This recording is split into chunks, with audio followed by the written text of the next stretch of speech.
Welcome to Ici Sports on Ici Beyrouth. Our guest today is Central coach George Shaja.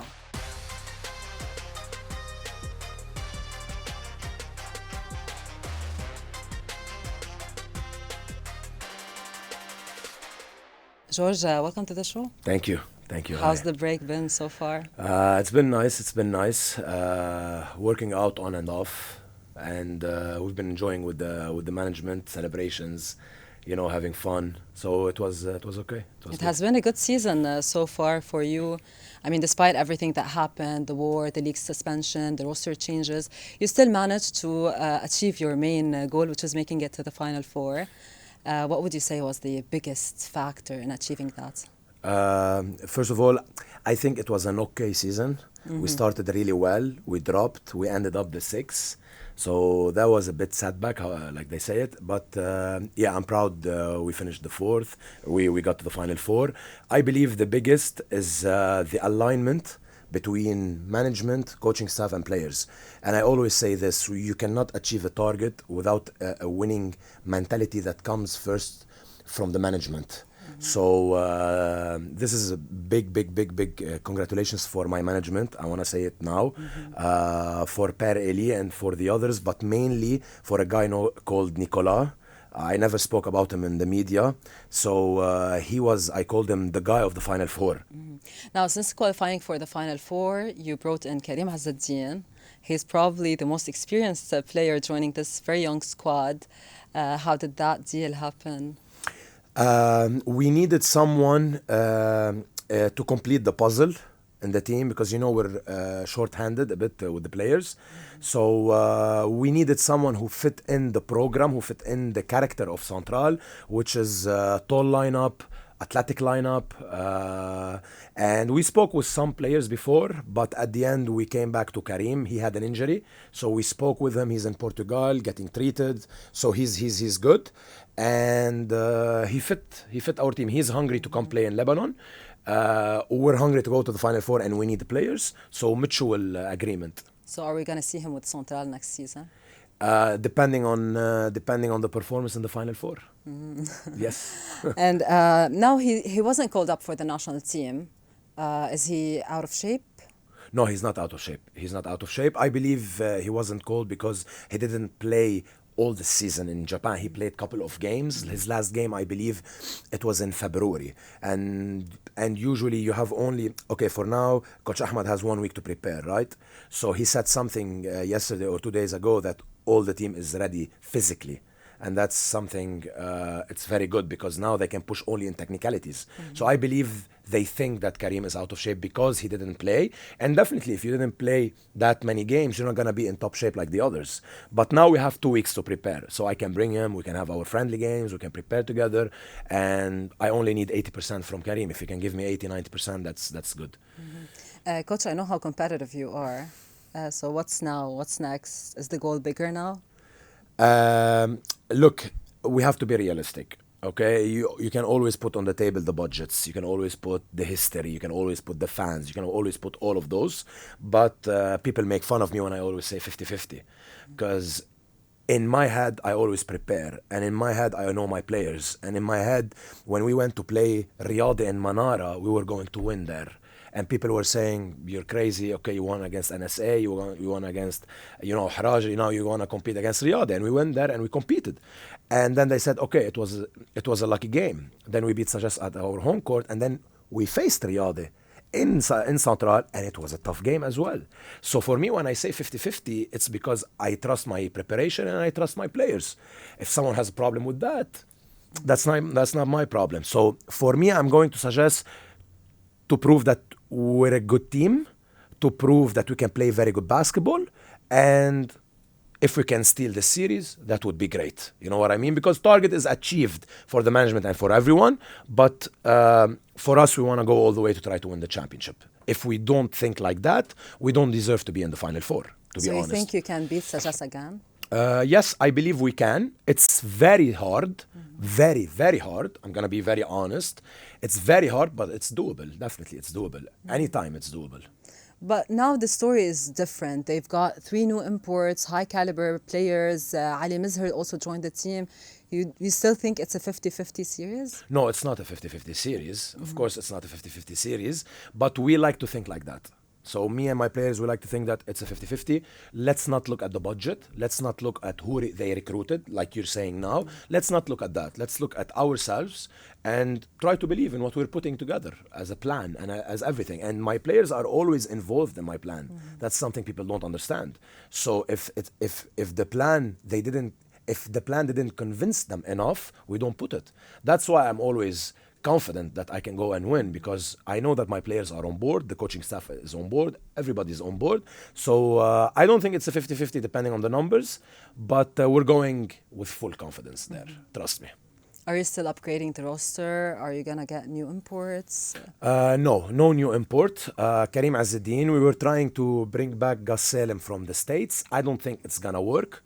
We're still trying though. We're still trying.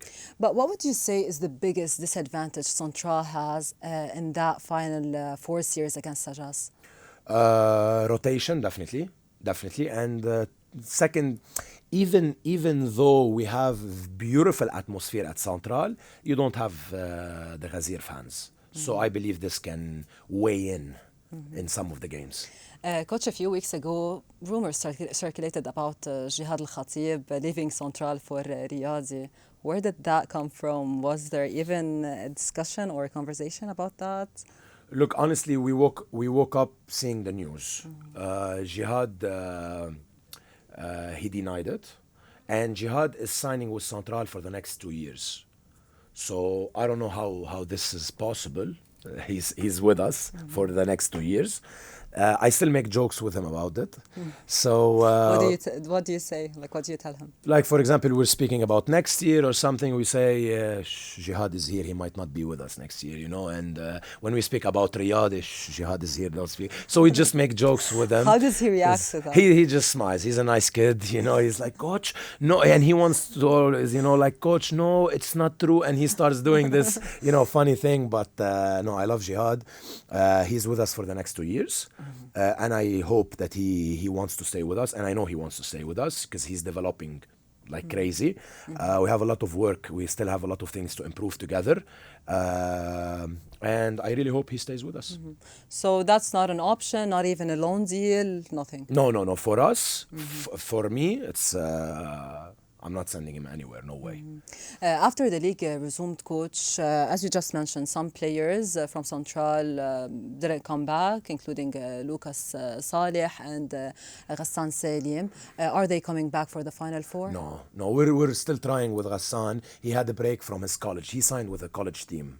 That's why he's staying there. And Lucas signed with a Japanese team. That's why he's not coming back as well.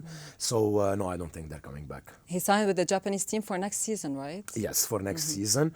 Yeah. Were you surprised by that move? No, I knew he played well. Japan is stealing our players, but good for him. That means, you know, he developed with Central. And I want to say something, honestly. Lucas has been in the league for the past 2-3 years, maybe 4 years.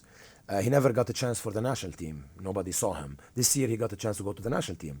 Naba, same thing. Dante McGill, he was recruited for the Syrian national team. Castillo was never recruited for the national team. This year went for Dominican Republic national team. So this proves how much the players developed and how much they were better than last year. All of them, imports and locals. So that's something really positive, and I really like when my players get better offers or better contracts. That means I did a good job with them. So good luck for him wherever he goes. But that's a bold statement here. You think Japan is hurting the Lebanese league? Of course it's hurting the Japanese league. Karim Azzeddin wasn't here. Sergio wasn't here. Ali wasn't here. They're taking all our players. Star players and B players. I mean, they're taking everyone. So definitely this rule is hurting our league. Now, Anuri Castillo's contract has been renewed for another 2 seasons. Yes. 1+1, yes. That's a big commitment. With an import. Yeah, exactly.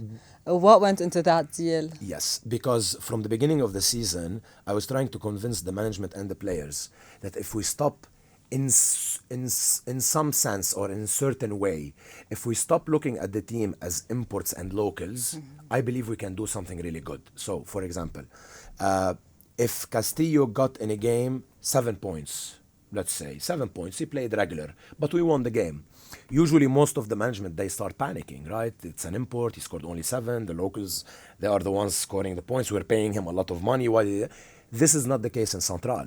So in Central, if you fit in the team, you play defense, you run, you follow my plan, no matter what, if you played good, even though you didn't score, you're gonna stay on my team.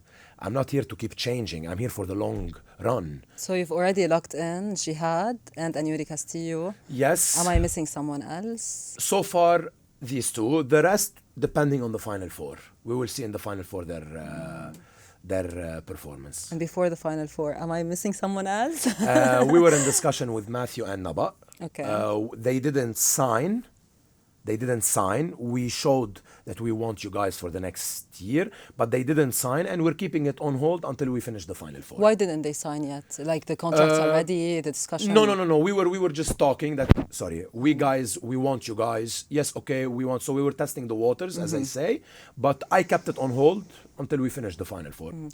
Coach, now let's move on to the national team. Lebanon has some crucial World Cup qualifying windows. And we have Ali Mansour, Ali Mizher, Jad Khalil, Mark Khouaire, Karim Zainoun, Amir Saoud, Jo Abu Samra, Sergio Darwish, Jihad Al-Khatib, Mark Khouri, Omar Al-Jamal, Jaral Hadidyan, Kar Zammata, and Ater Majok. How do you feel about this? 14 players, right? Then I will take 2. Very good. We have them all. The only upset is Yo-Yo and Wael not joining. This is a big upset, in my opinion. What about Karim Azzeddin, Omar Jamal Eddin, Haig Yokishian? They'll be missing the windows as well. Yeah, but I believe we can cover this. Wael is a great leader. The only one, if you want, who's a real loss now is Wael, because he's a leader. Yo-Yo, you can a bit still manage. The rest you can still manage, but you need that leader to always even teach the youngsters, like Jihad, like Yo-Yo, like the others. So I believe we will be fine. And this is good because Korea and all the others, they will not see us as a full team. So this is good. Later on, next year, I think in November, when we face them, hopefully we will have Haik, Karim, Wael, Yo-Yo, and all the others. And that would be a really nice matchup to watch. Coach, you have a very young roster at Central with the great potential. Do you see any of these players getting called up for the national team soon? Naba was called out many times, but he wasn't taken. I believe Naba, in the coming years, he can have his spot in the national team. Matthew is a crazy shooter. And if you ask me, my opinion, honestly, I like to build my team around 10 players and to have 11, 12 where they have specific roles. So, for example, you go in and you only play defense. You're not allowed to do anything else. And he's grateful to be in the national team. So he won't, how can I say it? He won't cause problems if you don't play him. You know what I mean? That's how you build chemistry. And the same thing at the 11th player. So the 11th player, if let's say you go in, you stay in the corner and you hit your shots. That's your role. That's your job. And if he didn't play, he will not cause problems. So I believe Matthew can be that guy. If you're facing teams who play zone, if you're facing teams who shrink a lot inside the paint, he can be that guy who has, I don't know, crazy shot, 3-point shot. Coach, how long are you planning to stay with Central? As long as they want me and as long as I'm doing results. If I'm not doing results, I'm going to leave, for sure. So as long as I can, I like to stay for 5, 10, 15, 20 years, not to leave. Because look, Hala, as coaches, the market is short, is a small market. So if you find a team with a good management, good vision, try to stay there. Don't leave. You know what I mean? So my aim is to make as much results and bring records and cups for this club and to stay as much as I can. You're clearly building a team for next season. The goal this time was to make it to the Final Four, and you made it. What's the goal for next season? Still don't know. We need to sit with the management to see how much the budget, to see what they're planning. Maybe next year also Final Four, maybe finals. We have to see. I don't know if we can compete in the budget with Sagesse and Riyadh. I mean, it's crazy, but definitely we will try. Coach, I wish you the best of luck. This brings us to the end of this interview. Thank you so much. Thank you, Hala. Thank you so much. Coming up next, the player who was never supposed to play at the World Cup. This is Raúl Jiménez's story from a near-fatal accident to his first ever World Cup goal. Keep watching.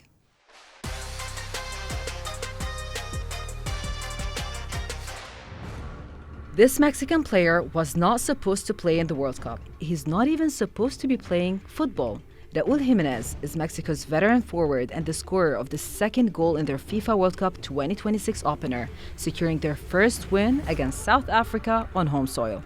But Jiménez was not supposed to be playing in the first place, and here's why. In November 2020, the Wolves player clashed heads with Arsenal's David Luiz, leading to a near-fatal skull fracture. Surgeons performed emergency surgery. Doctors called his survival a miracle. Jiménez was determined to return to the pitch despite it all. Almost 9 months later, he did, and has had to wear protective headgear at every match ever since. Just months before the World Cup, he also lost his biggest supporter, his father. But at the FIFA World Cup 2026, Jiménez made a stunning comeback, representing his country on the world's biggest stage and scoring his first ever World Cup goal, which he dedicated to his late father, gesturing to the sky and breaking down in tears. With Mexico's second win against South Korea, Jiménez and his teammates have already made it to the second round of the FIFA World Cup.